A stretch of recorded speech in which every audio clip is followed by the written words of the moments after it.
France Culture, mémorable, grands entretiens. Toute cette semaine, le romancier, dramaturge, essayiste et poète Louis Calafert dans cette série d'entretiens au long cours avec Pierre Racheline.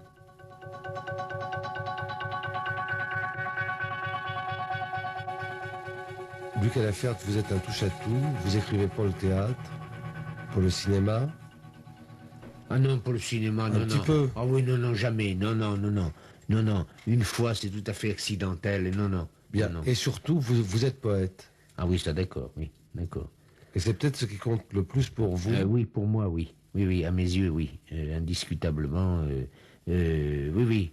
C'est l'exaltation poétique, mais pas forcément dans des poèmes, hein, aussi bien dans des textes que dans des poèmes. C'est-à-dire que la poésie, pour vous, n'est pas une question de forme. Voilà, pas du tout. Pas du tout. Votre poésie est en général très limpide, C'est la croix presque bannière. classique. Oui, eh ben, vous êtes gentil. Mais, il y a, je fais un mais, Oui, allez-y. il y a un texte, dont je n'ai lu qu'un extrait, c'est à la fin des entretiens avec Patrick Amine, qui s'appelle, Ouroboros, qui est fantastique. Oui, oui, merci beaucoup, mais enfin, non, mais ça... Alors là, je vois, Oui, c'est quoi? Qu'est-ce que vous voulez oui, savoir? alors, je veux savoir la genèse, parce que c'est, La Genèse? Oui. Oh, la Genèse, c'est très simple. Finnegan Wakes, Joyce, ça m'a fasciné. Et là-dessus, je sais pas quel âge j'avais à l'époque. mais vous n'aviez lu que la traduction de J'étais Jacques Hottel. Ah oui, bien sûr, oui, oui, bon. l'extrait. Oui, oui, ben oui. Et là-dessus, moi, je me suis dit, merde, voilà, ce type met le doigt sur ce qu'est la poésie dans son essence même, tu vois. Et moi, ça m'a fasciné. Je me suis lancé là-dedans à C'est un corps perdu. retour à Artaud aussi. Hein, un retour à Artaud aussi. Ça fait plaisir de voir qu'on a les références culturelles comme ça. Non, mais c'est vrai, parce que c'est tout un monde noué, ça. Tu vois, c'est bon. Et puis là, je me suis heurté, alors là, parce que moi, j'étais parti pour, tu vois, pour 200 pages, enfin bon. Et puis, là, je me suis heurté à l'hostilité et l'incompréhension absolue de tout ce qui avait pouvoir d'éditeur à l'époque. Hein, ça, c'était, bon, nul et non avenu. Et Nadeau a consenti à en publier un passage dans sa revue Les Lettres Nouvelles, après moult discussions et après que je lui ai eu écrit le pourquoi et le comment. Enfin, il a été très très rétif, c'est le moins qu'on puisse dire. Comme je crois qu'on est toujours rétif à ce qui est comme ça un élan poétique. Et vous n'avez pas l'intention de le publier, ce texte? Ah non, non, c'est fini maintenant, non, Non. non. Ça va, c'est un truc... non. Alors, est-ce qu'il y a comme ça justement des textes que vous écrivez et que vous rejetez non Bah publiables? oui, j'en ai pas mal, oui. ouais, parce que j'écris quand même beaucoup, oui, bien sûr. Alors quel est votre critère justement là de choix entre ce qui sera publié et ce qui ne sera pas? Je sais pas, c'est que de temps en temps, comme j'ai des manuscrits, bon, c'est comme ça roupille. Et puis de temps en temps, comme ça, quand j'ai rien à foutre... Vous faites un tirage au sort? Non, c'est pas ça. L'après-midi, je me dis, tiens, alors, j'y repense, je cherche là-bas dedans, je cherche, puis je feuillette. Et puis là, je vois, comme il y a eu du recul, je me dis, bon, ça c'est pas bon, et puis voilà, c'est tout. C'est comme ça, hein, c'est pas des calculs faramineux. Et vous pensiez revenir sur des points où vous n'étiez pas du tout d'accord avec ce que je disais dans mes carnets, là. Oh, c'était Léoto en fait. Ah, c'était Léoto, ah bon, C'était Léoto, d'accord. surtout Léoto. D'accord. Vous dites dans vos carnets justement que la poésie c'est la tristesse. Ah oui, Mais la vraie c'est pas poésie. seulement la tristesse chez vous. C'est la musique et la Oui, tristesse. c'est la musique, Ah bah oui. mais c'est plus la mélancolie que la Eh ben, tristesse. la chez vous. mélancolie, mais enfin, je veux dire, il n'y a pas de poésie sans mélancolie et sans musique, quoi. Je veux dire, c'est l'oreille, hein. Non, alors là, justement, je veux dire, mais ça, Aragon lui-même a déjà écrit un texte, là, je sais plus quand, enfin bon, ça remonte assez loin, sur l'histoire de la rime, du classicisme en poésie, enfin, etc. Puis 68 d'ailleurs, je crois. On a assisté à un saccage de la poésie, un saccage complet. Ce qu'on a appelé la poésie formaliste. Oui, enfin, je sais pas, bon, je connais pas, mais enfin bon, enfin, tout ce qui n'était pas de la poésie. Bon, des alignages de mots, c'est tout ça d'une grande médiocrité. Le blanc signifiant ou signifiant. Oui, c'est ça, oui, bon, enfin des mots comme ça, bon, il y a tout ça représentant une sorte d'impuissance créatrice déclarée, hein, et qui a contribué encore à faire un mal considérable au fait poétique, à l'inspiration poétique, un mal considérable, parce que même les gens ils voient ça, ils disent, ça n'a aucun intérêt, ça n'a pas de sens, c'est pas beau, c'est rien, bon. Je dis, si c'est ça la poésie, bon, point terminé, ils arrêtent. Hein, alors ça, c'est regrettable. Parce que la poésie, c'est effectivement... La poésie, c'est les sanglots longs des violons de l'automne. Point, c'est ça la poésie. C'est rien d'autre, c'est ça. Ça signifie pas grand-chose, c'est peut-être tout ce que vous voulez, mais enfin, c'est ça. C'est une chose qu'on reçoit comme ça, voilà, c'est ça la poésie. Ça agresse la sensibilité, ça. Oui, c'est... Voilà. La poésie, c'est impalpable, c'est indéfinissable, c'est vraiment le truc insaisissable. C'est Carmina, hein, le charme, quoi. Elle est faite plus pour être sentie que pour... Mais elle est faite, oui, pour être comprise. ressent. Voilà, les familles, il n'y a rien à comprendre. La poésie n'a pas à traduire des choses à comprendre. Elle traduit des images, des sensations, des choses fugaces qui sont traduites d'un seul mot, comme ça. Les divans profonds, qu'est-ce que ça veut dire? Ça veut rien dire du tout.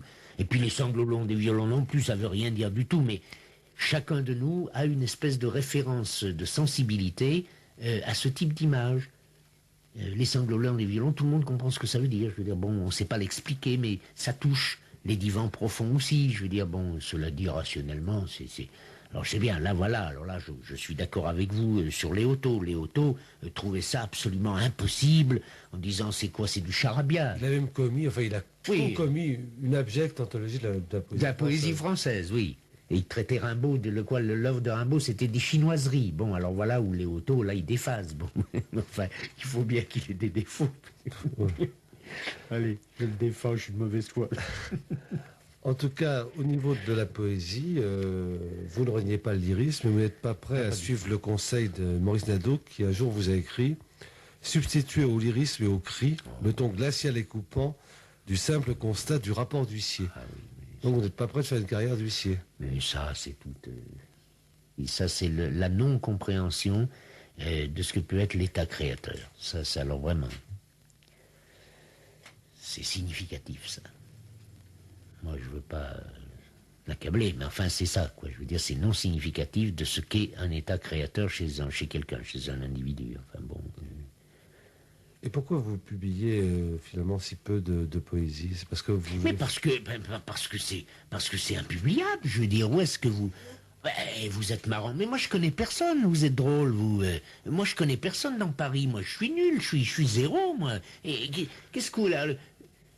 Moi, qu'est-ce que j'ai publié? Les choses qui se sont publiées en poésie de moi... Deleuze a publié non, volume, quoi? Ah oui, oh, alors là, ça, il n'a pas compris. C'était... Mais il n'a pas su ce que c'était. Ça, c'est un accident. Ça, c'est un accident. Bon, chez De Noël, ils n'ont pas de collection. Hein, ça, c'était avant l'arrivée de Bourgadier, là. Non, ça, c'était un accident complet. Ça. Bon, enfin, anecdote, mais passons. Non. Chaque fois que j'ai publié un recueil de poèmes, c'est toujours que quelqu'un me l'a demandé. Ça s'est fait avec Guy Ponsard chez pour le Tout sur le tout Londonienne. pour Londonienne. Ça vient de se faire avec des calcomanies là par un garçon que je ne connaissais pas, que j'ai jamais vu. Bon, Ponsard, je l'avais jamais vu non plus. Je ne le connaissais pas. Je ne connais personne. Moi, alors c'est simple. Alors je sais que probablement pour des gens c'est plus facile. Moi, c'est très difficile. En fait, vous ne faites pas d'effort non plus. Mais c'est pas que je fais, ah ben non, moi je veux pas aller sonner aux sonnettes, je veux dire, c'est pas mon boulot, je suis pas représentant de commerce, non. Mais cela dit, non, mais moi je serais très heureux, je veux dire, moi j'en ai des poèmes à publier, là, moi j'ai de quoi alimenter un éditeur pendant un grand bout de temps, tu vois. Non, mais moi c'est vrai, pour moi c'est un problème, alors j'attends. Et puis un jour, c'est vrai que ça se propose un jour, mais d'ici là, bon, peut-être que je serai mort. Enfin, bon. Alors si vous ne faites pas d'efforts pour vos non, poèmes... il n'y a pas de raison. Oui, mais alors comment faites-vous pour vos pièces de théâtre je ne fais aucun effort non plus. Qui sont jouées? Oui, elles sont jouées parce qu'il y a des gens, touchons du bois, qui aiment bien ce que je fais. Ça c'est... Vous voulez que je vous raconte comment ça c'est? Si vous voulez, monsieur, anecdotique, hein. Ma première pièce était écrite depuis, déjà, je ne sais pas, plusieurs années. Et je faisais de la radio, et j'ai reçu un monsieur qui était administrateur à l'époque de la Comédie Française, et qui m'a demandé, m'a dit, mais c'est curieux, vous écrivez pas pour le théâtre? Je lui ai dit, si, j'ai écrit une pièce, et il me dit, mais il faudrait me me l'a envoyé. Oh, si, envoyé. Bon, je l'ai envoyé. Plus de nouvelles pendant un moment.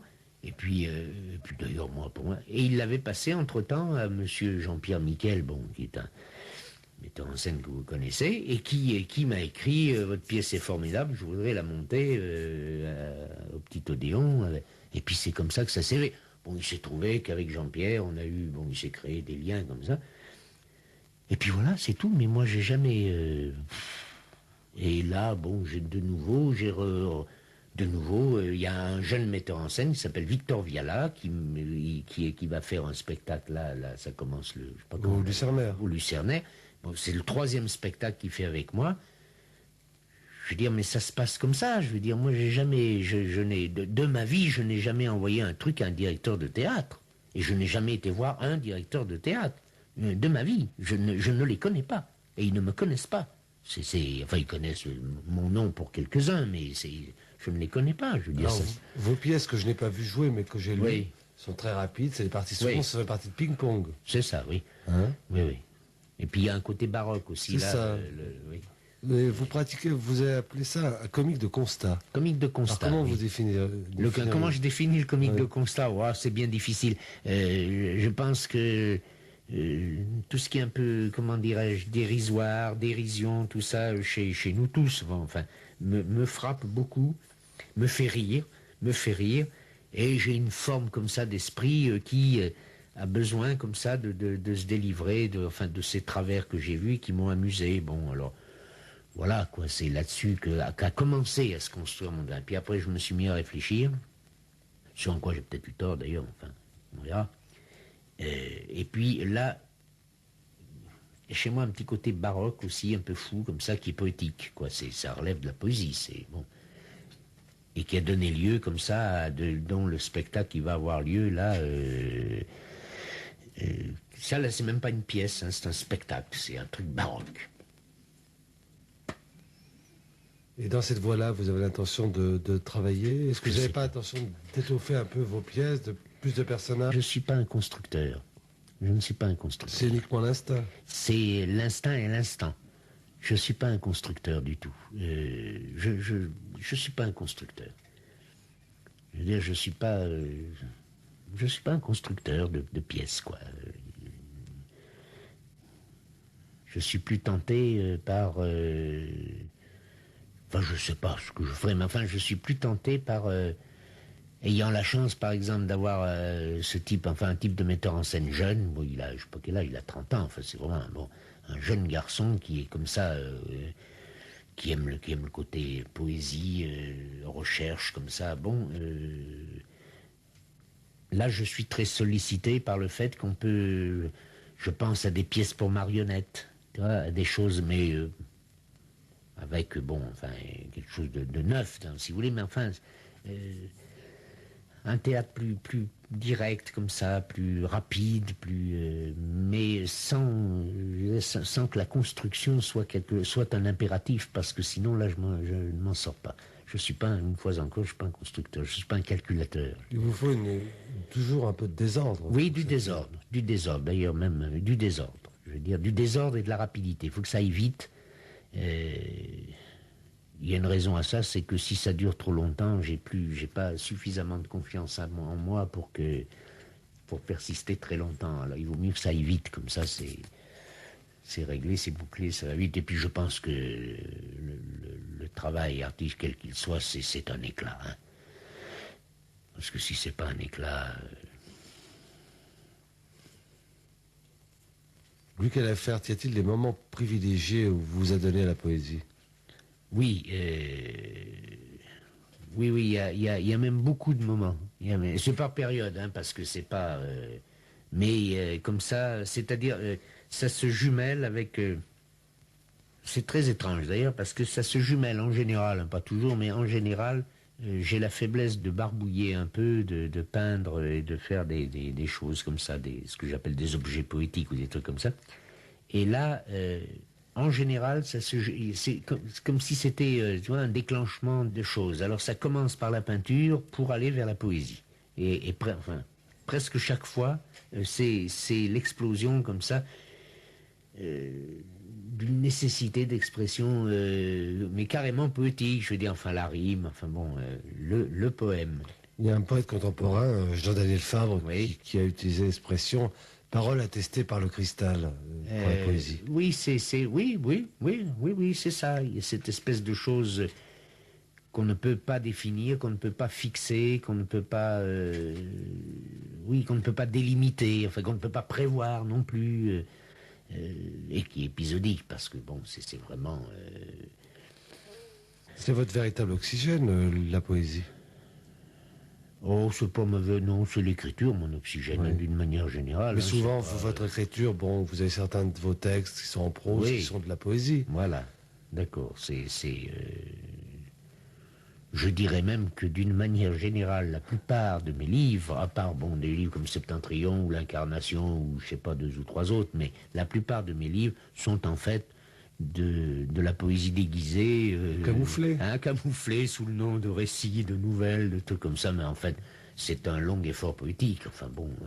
Ça vous amène quelle réflexion, Oui. ça, le fait que la poésie soit tellement une maladie honteuse que les éditeurs soient obligés de trouver d'autres mots Je sais pas.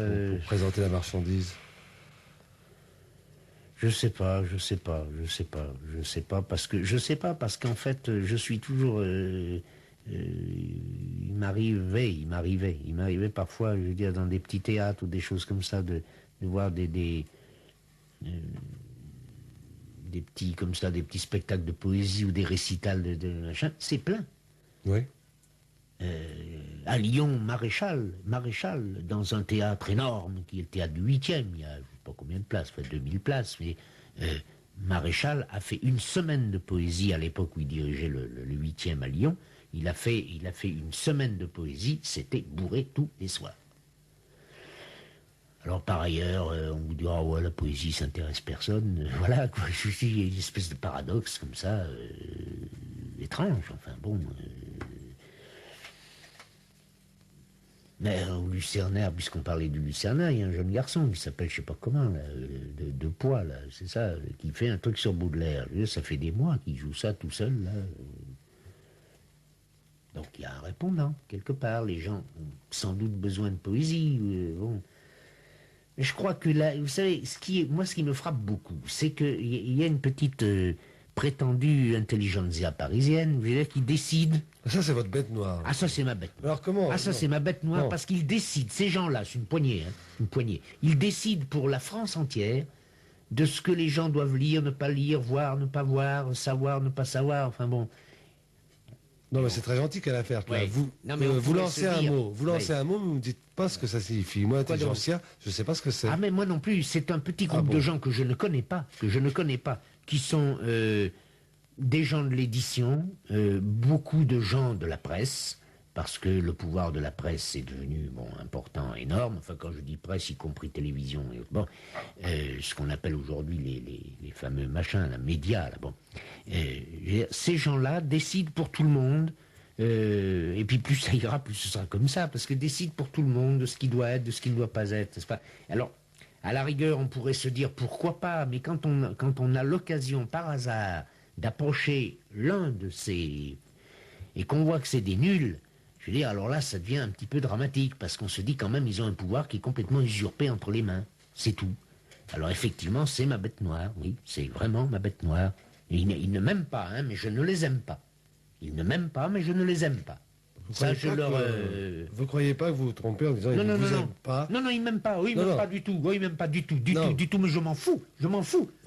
Qu'elle a fait. Le problème n'est pas qu'ils ne vous aiment ou qu'ils ne vous aiment bah pas. si. Non, le problème n'est pas là.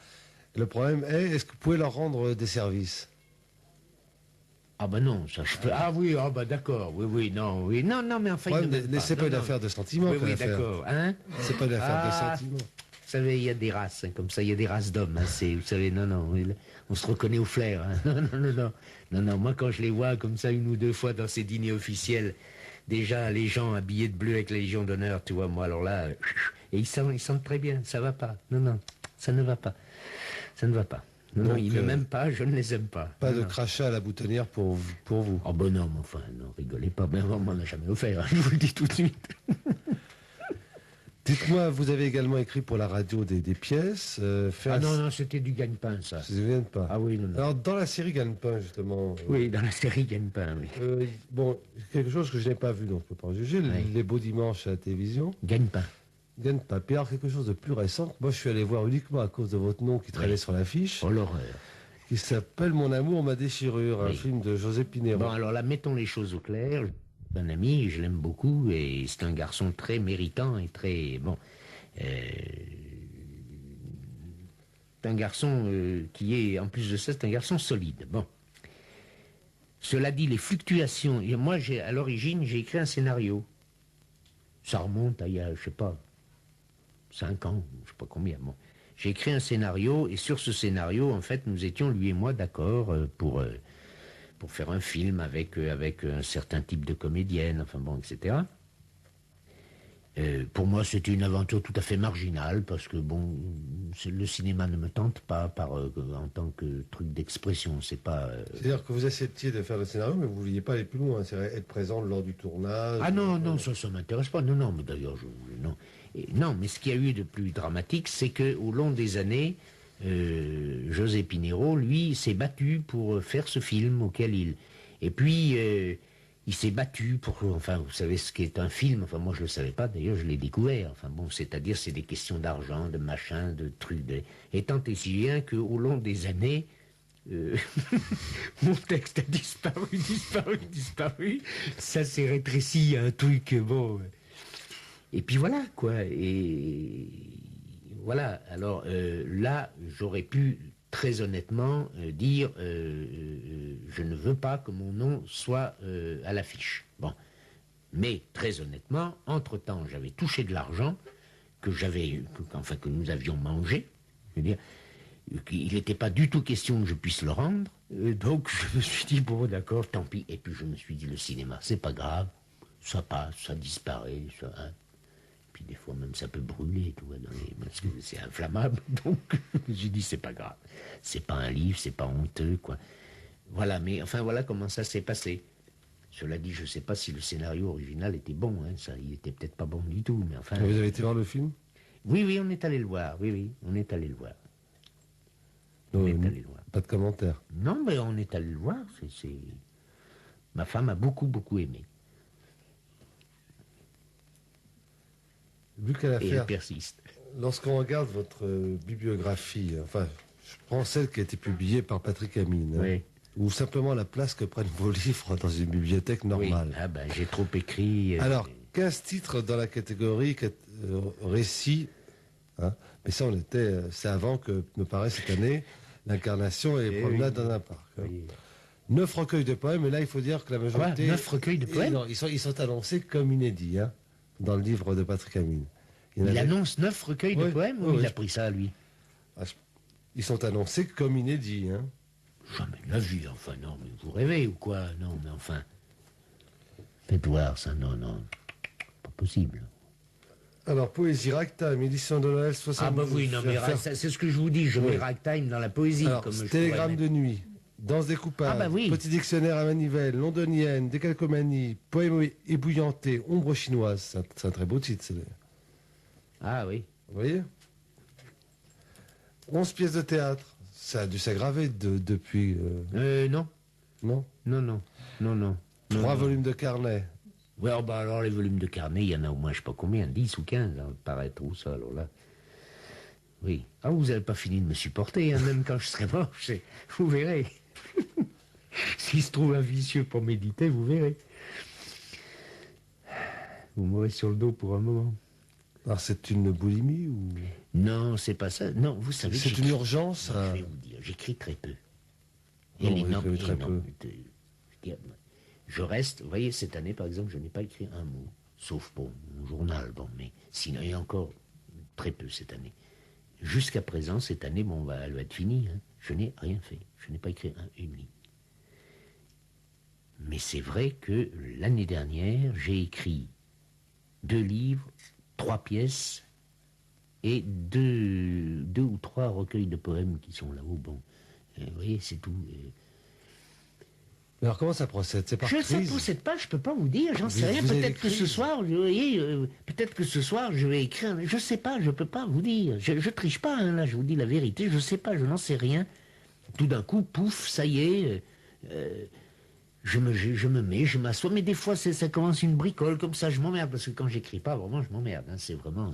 Encore à la campagne, moins, parce qu'à la campagne. C'est terrible cette année pour c'est vous. horrible. Non, mais à la campagne, moins, parce qu'il y a le jardin. Alors, on plante des fleurs, ça occupe. Mais sinon, c'est l'horreur, hein, c'est l'épouvante. C'est vraiment, tu te dis, c'est la vache au pré, quoi. C'est nul. Bon. Et puis, tout d'un coup, blong.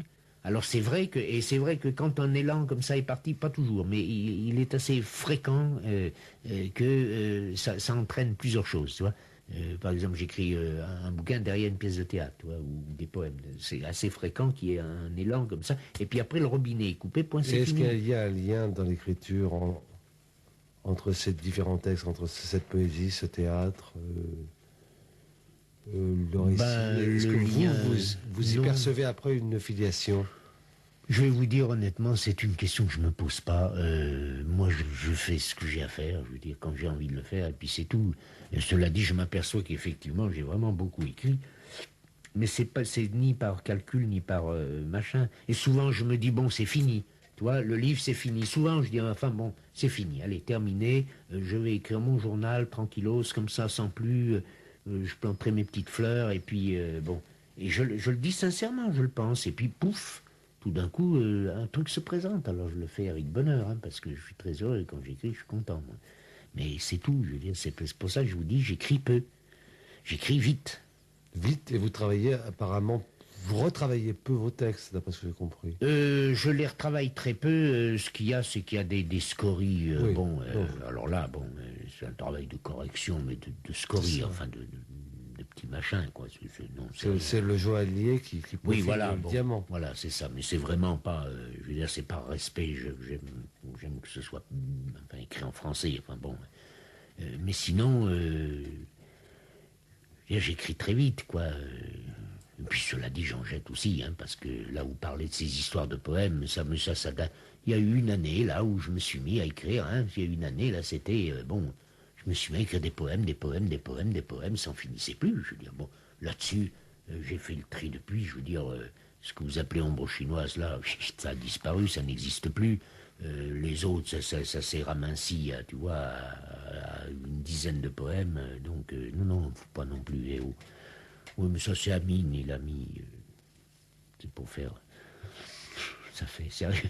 Et quand on vous dit que vous publiez trop, ça vous exaspère? Ah, personne m'a dit que je publiais trop. Il y a eu Chancel un jour, là, je lui ai bouclé la gueule tout de suite, comme ça, il s'est tenu tranquille et c'était fini.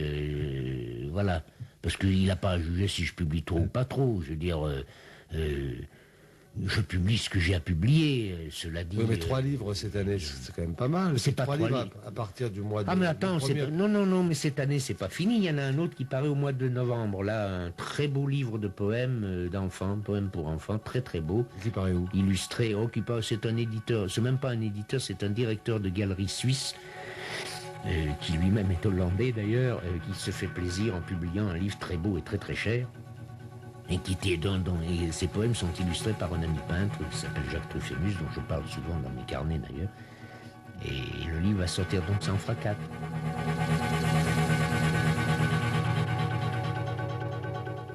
Mémorables grands entretiens.